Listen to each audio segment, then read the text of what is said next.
Welcome to The Explainer. Today, we're jumping into a really powerful vision, a new way of looking at where we're all headed. And what's interesting about the source material here is that it's not about, doom and gloom. It's actually the opposite. It's about taking what looks like a huge crisis and flipping it on its head to see it as this amazing collective liberation. So let's start with this quote because it really sets the stage.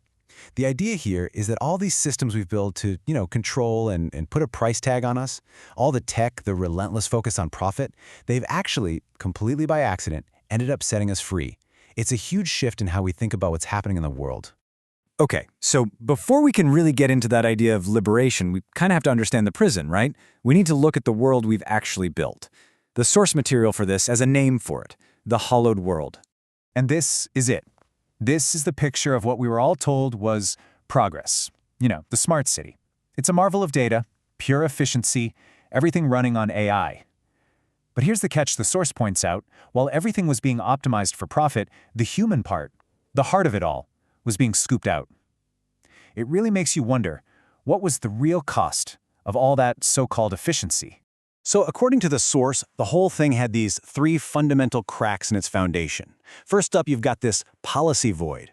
Basically, governments were just obsessed with numbers, like GDP, completely ignoring the fact that people's well-being was tanking. Then there was the profit foundation. We had these incredible tools like AI, but what were they used for? Just making shareholders richer, not actually making society better.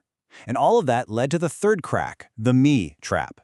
This culture of constant, fearful competition, pitting us all against each other for the leftovers of a system that honestly saw us as totally disposable. And really, this is the heart of the problem, isn't it? It all boils down to this. Your worth was your output. Your entire identity was tied to your job. Your value as a human was literally measured by how productive you were, how much you fed the machine. You weren't a human being, you were a human doing. Just a depreciating asset on a spreadsheet somewhere. But just as this whole machine seems to be hitting its absolute peak, with AI and automation and mass layoffs threatening that entire you-are-your-job identity, something else starts to happen. A completely new way of looking at it all emerges.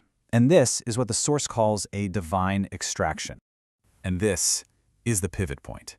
This is the big reframe. What if all this chaos, the job losses, the disruption, what if it's not a catastrophe? What if it's actually an intervention? Almost like a cosmic rescue mission. Okay, so let's really dig into this because this is the absolute core of the whole idea, divine extraction. It's this theory that what feels like a really painful, deep wound in society is, it's the universe literally pulling us out of that broken system, the one that was just using our souls as fuel. It wasn't planned, but man, was it necessary. A kind of accidental liberation. And this quote just nails the new way of thinking. We were all taught that you have to earn your right to be here. You have to work. You have to produce. This just flips that completely on its head. It suggests our whole purpose isn't about earning a living at all. It's about finding that unique thing inside of us, that gift, and then just living it. Okay, so if we're being pulled out of this old, broken system, then what? What comes next? Where do we even find the instructions to build something new? Well, the source argues that the answers aren't new at all. They're actually ancient blueprints that, as a species, we've just forgotten. The first blueprint is this amazing Japanese concept called ikigai. It basically means your reason for being. Now, for so long, our world has forced us to live almost entirely in that one little circle at the bottom, what you can get paid for. But this whole divine extraction thing, it's forcing us, or maybe a better word is freeing us, to finally explore those other circles, the stuff that's way more meaningful. What do you love? What are you good at? And what does the world actually need? And then there's the second blueprint. This comes from the African philosophy of Ubuntu, and it's just so profound. I am because we are. It's a total rejection of that hyper-individual, every person for themselves mindset of the old world. It's a powerful reminder that we're not separate islands.